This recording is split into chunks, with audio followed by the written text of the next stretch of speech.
स्वातंत्र्य दिन सोहळ्यावर आधारित विशेष ध्वनिचित्र आता प्रसारित करीत आहोत.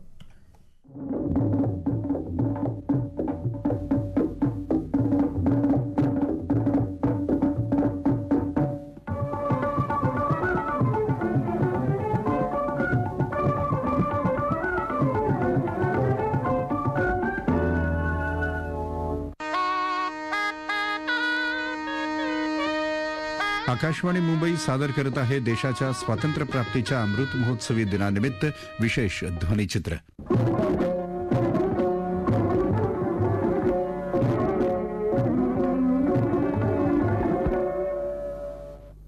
देशाच्या 76व्या स्वातंत्र्य दिनानिमित्त आज राज्यभरात विविध ठिकाणी कार्यक्रमांचं आयोजन करण्यात आलं आहे. स्वातंत्र्य दिनानिमित्त मुंबईत मंत्रालयात झालेला ध्वजारोहणाचा मुख्य सोहळा तसंच कोकण आणि उत्तर महाराष्ट्रातल्या स्वातंत्र्य दिन सोहळ्याची माहिती देत आहेत आमचे मुंबईचे प्रतिनिधी तुषार पवार. देशाच्या 76व्या स्वातंत्र्य दिनानिमित्त राज्यातला मुख्य शासकीय सोहळा आज मुंबईत मंत्रालयात झाला. यावेळी मुख्यमंत्री एकनाथ शिंदे यांच्या हस्ते ध्वजारोहण झालं. ध्वजारोहणानंतर केलेल्या भाषणात मुख्यमंत्री म्हणाले, आमचं पहिलं प्राधान्य सर्वसामान्य माणूस, शेतकरी, शेतमजूर, दीनदुबळे, कष्टकरी हे घटक प्राधान्य आहे. अतिवृष्टीग्रस्तांना मदत म्हणून एनडीआरएफच्या मदतीपेक्षा यावेळेस प्रथमच आपण दुप्पट मदत देण्याचा निर्णय घेतलेला आहे. पूर, अतिवृष्टी यावर कायमस्वरूपी आणि शाश्वत उपाय करण्यासाठी आम्ही जलसंपदा विभागामार्फत नद्यांचं खोलीकरण, गाळ काढणं यासाठी शास्त्रशुद्ध कार्यक्रम तयार करीत आहोत. ओबीसी समाज असेल, मराठा किंवा धनगर समाज असेल, त्यांना आरक्षणाचे फायदे मिळवून देण्यासाठी देखील शासन वचनबद्ध आहे. जनतेच्या अपेक्षा पूर्ण करताना गतिमान व गुणवत्तापूर्ण कामे झाली पाहिजेत हे प्रशासनाला सांगितलं आहे. केंद्राच्या योजनांची आणि कार्यक्रमांची राज्यात सर्वात चांगली अंमलबजावणी झाली पाहिजे असे निर्देश आम्ही प्रशासनाला दिले आहेत. राज्यात नवीन राष्ट्रीय शैक्षणिक धोरणाची चांगली अंमलबजावणी आम्ही करणार आहोत. राज्यातील कोणतीच शाळा एक शिक्षकही राहणार नाही असे नियोजन आम्ही केलेलं आहे. महाराष्ट्राला देशात एक अग्रेसर राज्य बनविण्याच्या दिशेने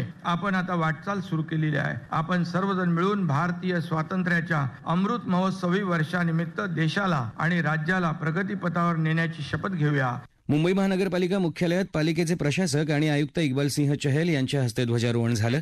ध्वजारोहणानंतर केलेल्या भाषणात चहल यांनी सांगितलं, कोरोनाच्या अचानक उद्भवलेल्या संकटामुळे थकीत जलदेयकारांवर आकारण्यात आलेले अतिरिक्त आकार माफ करून त्यांचे अधिदान करण्यासाठी अंमलात आणलेल्या अभय योजनाची मुदत वेळोवेळी वाढवण्यात आली. या संधीच्या तब्बल 1,43,139 जलजोडणी धारकांना लाभ घेऊन सुमारे 160 कोटी रुपयाचा अतिरिक्त आकार माफ करून घेतला. कोरोनानंतर मुंबईकरांचे मानसिक आरोग्य सुदृढ करण्यासाठी बृहन्मुंबई महानगरपालिकेने शिव योग केंद्र सुरू केली असून आज 179 शिव योग केंद्र सुरू करण्यात आली असून यामध्ये प्रतिदिन 5,000 नागरिक लाभ घेत आहे.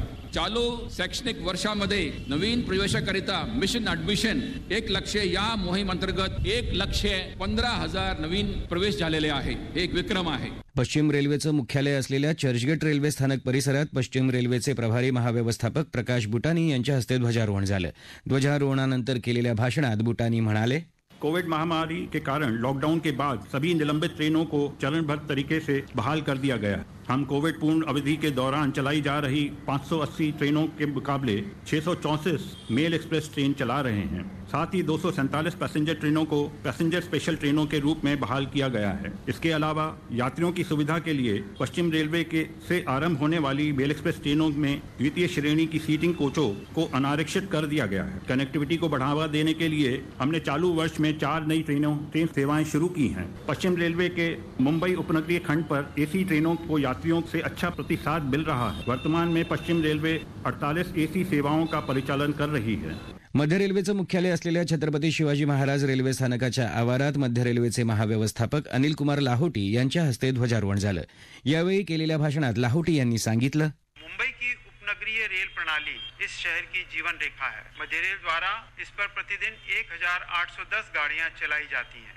सुविधाजनक और आरामदायक यात्रा सुनिश्चित करने के लिए अब 56 एसी लोकल गाड़ियां चलाई जा रही हैं. भारी बारिश के दौरान भी निर्बाध गाड़ी संचालन सुनिश्चित करने के लिए मुंबई मंडल द्वारा मानसून से पहले महानगर पालिका के साथ समन्वय कर व्यापक तैयारियां की गई हैं. इसके अलावा गाड़ियों का पता लगाने तथा यात्रा की योजना बनाने में दैनिक यात्रियों की सहायता के लिए हाल ही में यात्री ऐप में लाइव लोकेशन फीचर की शुरुआत की गई है। यात्रियों की सुविधा के लिए छत्रपति शिवाजी महाराज टर्मिनस पर मध्य रेल का पहला पॉड होटल भी खोला गया है। कोकण तसंच उत्तर महाराष्ट्रातही देशाचा 76वा स्वातंत्र्य दिन उत्साहात साजरा होत आहे. नवी मुंबईत कोकण भवनात कोकण विभागीय अप्पर आयुक्त किशन जावळे यांच्या हस्ते, ठाणे जिल्ह्यात अन्न आणि नागरी पुरवठा आणि ग्राहक संरक्षण मंत्री रवींद्र चव्हाण यांच्या हस्ते, पालघर जिल्ह्यात जिल्हाधिकारी गोविंद बोडके यांच्या हस्ते ध्वजारोहण झालं. रायगडमध्ये जिल्हाधिकारी डॉक्टर महेंद्र कल्याणकर यांच्या हस्ते, रत्नागिरीत उद्योगमंत्री उदय सामंत यांच्या हस्ते, सिंधुदुर्गातल्या सोहळ्यात शालेय शिक्षण मंत्री दीपक केसरकर यांच्या हस्ते, नाशिकच्या विभागीय आयुक्त कार्यालयात वैद्यकीय शिक्षण मंत्री गिरीश महाजन यांच्या हस्ते, धुळे जिल्ह्यात खनिकर्म मंत्री दादाजी भुसे यांच्या हस्ते, जळगावमध्ये स्वच्छता आणि पाणीपुरवठा मंत्री गुलाबराव पाटील यांच्या हस्ते, तर नंदुरबारमध्ये आदिवासी विकास मंत्री डॉक्टर विजयकुमार गावित यांच्या हस्ते ध्वजारोहण झालं. स्वातंत्र्य दिनाच्या निमित्तानं मुंबईत नौदलाच्या INS शिखरावर विशेष संचलनाचं आयोजनही करण्यात आलं होतं. यासोबतच मुंबईसह इतर अनेक ठिकाणी तसंच विविध खासगी आस्थापनांसह गृहनिर्माण संस्थांमध्ये ध्वजारोहणाचा कार्यक्रम झाला. स्वातंत्र्य दिनानिमित्त आयोजित कार्यक्रमांमध्ये उत्कृष्ट कामगिरी केलेल्यांचा सत्कार, वीर माता, वीर पत्नी आणि स्वातंत्र्य सैनिकांच्या कुटुंबियांचा सत्कार तसंच विविध रॅलींचं आयोजन करण्यात आलं होतं. विशेष ध्वनिचित्रासाठी मुंबईहून तुषार पवार. स्वातंत्र्य दिनानिमित्त नागपूर विभागात झालेल्या विविध कार्यक्रमांची माहिती देत आहेत आमचे नागपूरचे प्रतिनिधी धनंजय वानखेडे यांच्यासह हेमांगी कुलकर्णी. भारतीय स्वातंत्र्याच्या 75व्या वर्धापन दिनानिमित्त विदर्भात सर्वच जिल्ह्यात पावसाची संततधार असताना विविध कार्यक्रमांच्या आयोजनाच्या माध्यमातून स्वातंत्र्य दिनाचा उत्साह दिसत होता. उपराजधानी नागपूरमध्ये विभागीय आयुक्त कार्यालय इथं आयोजित मुख्य शासकीय समारंभात उपमुख्यमंत्री देवेंद्र फडणवीस यांनी ध्वजारोहण केलं. यावेळी त्यांनी विदर्भ हा विकास प्रक्रियेत मागे राहणार नाही असा विश्वास व्यक्त केला.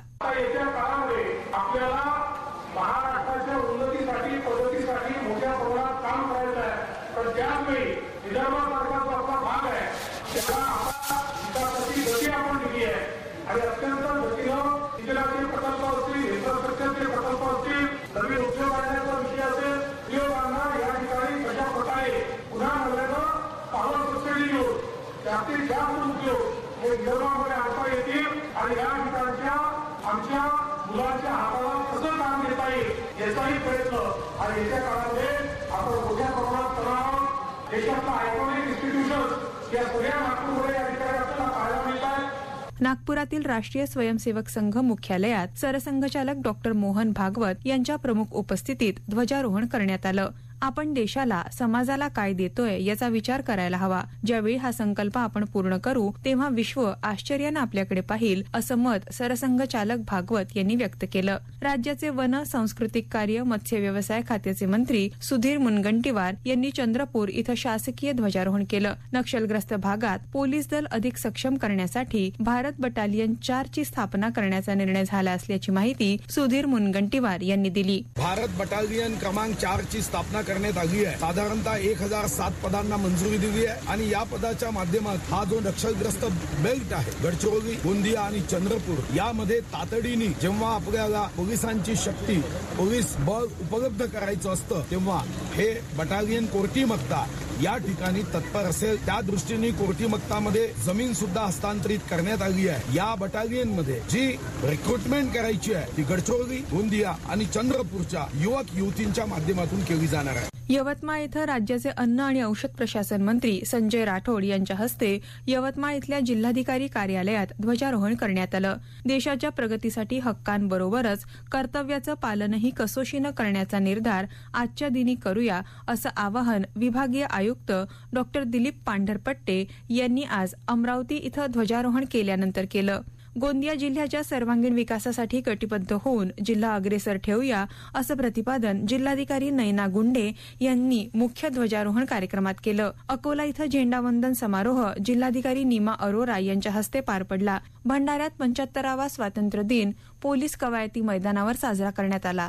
जिल्हाधिकारी संदीप कदम यांच्या हस्ते यावेळी झेंडावंदन करण्यात आलं. गडचिरोली इथं जिल्हाधिकारी संजय मीणा यांच्या हस्ते ध्वजारोहण करण्यात आलं. बुलडाणा इथल्या जिल्हाधिकारी कार्यालयामध्ये जिल्हाधिकारी राममूर्ती यांच्या हस्ते शासकीय ध्वजारोहण करण्यात आलं. वाशिम इथं मुख्य शासकीय ध्वजारोहण सोहळा जिल्हाधिकारी कार्यालयाच्या प्रशासकीय इमारतीच्या प्रांगणात जिल्हाधिकारी षण्मुग राजन एस यांच्या हस्ते पार पडला.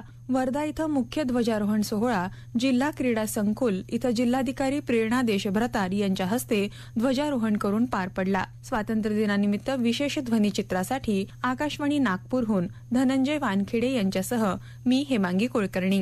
पुणे विभागात साजऱ्या झालेल्या स्वातंत्र्य दिनाच्या विविध कार्यक्रमांची माहिती देत आहेत आमच्या पुण्याच्या प्रतिनिधी माधवी कुलकर्णी. देशाचा 76वा स्वातंत्र्य दिन पुण्यात मोठ्या उत्साहात साजरा झाला. राज्यपाल भगतसिंह कोश्यारी यांच्या हस्ते पुण्यातल्या विधान भवनात ध्वजारोहणाचा मुख्य शासकीय कार्यक्रम झाला. ध्वजारोहणानंतर राज्यपालांनी पोलीस बँड पथकाची मानवंदना स्वीकारली. यावेळी राज्यपालांनी निमंत्रित ज्येष्ठ स्वातंत्र्य सैनिक, त्यांच्या परिवारातले सदस्य, पुरस्कार प्राप्त खेळाडू, दिव्यांग खेळाडू, विद्यार्थी, शासकीय अधिकारी आणि उपस्थित नागरिकांशी संवाद साधला. तसंच त्यांना स्वातंत्र्य दिनाच्या शुभेच्छाही दिल्या.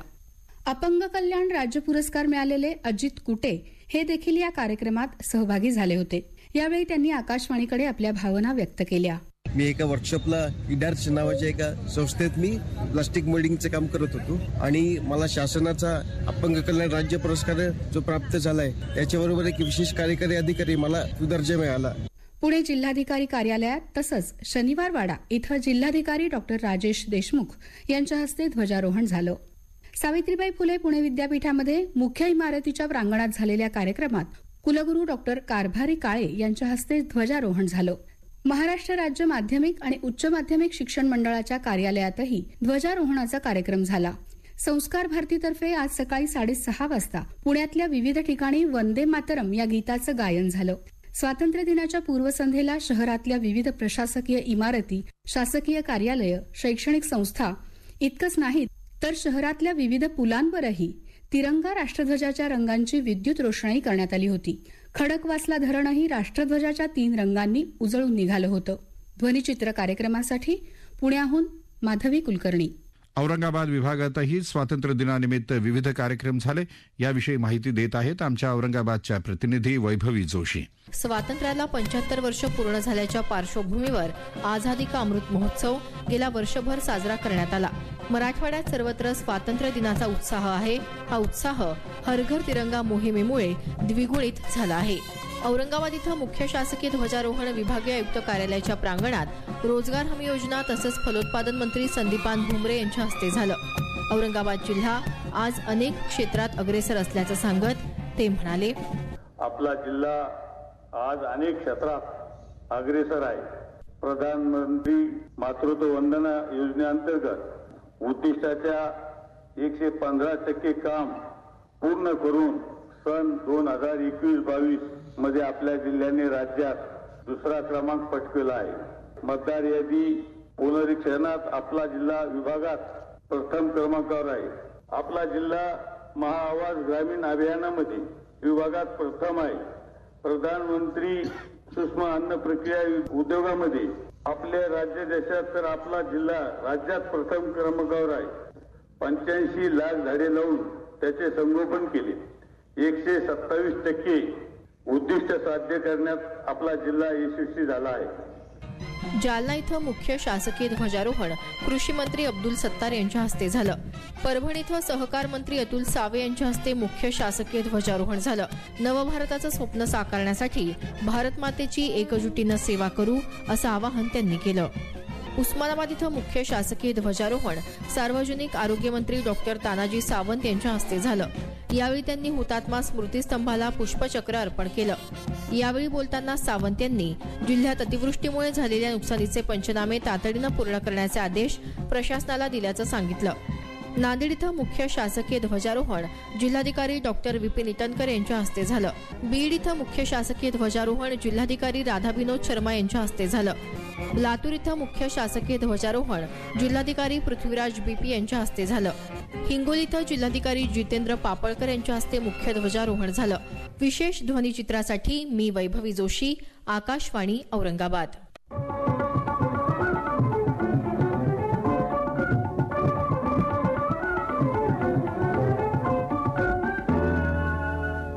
याबरोबरच आजचा विशेष ध्वनिचित्र हा कार्यक्रम संपला. हा कार्यक्रम आकाशवाणी मुंबईच्या प्रादेशिक वृत्त विभागानं सादर केला.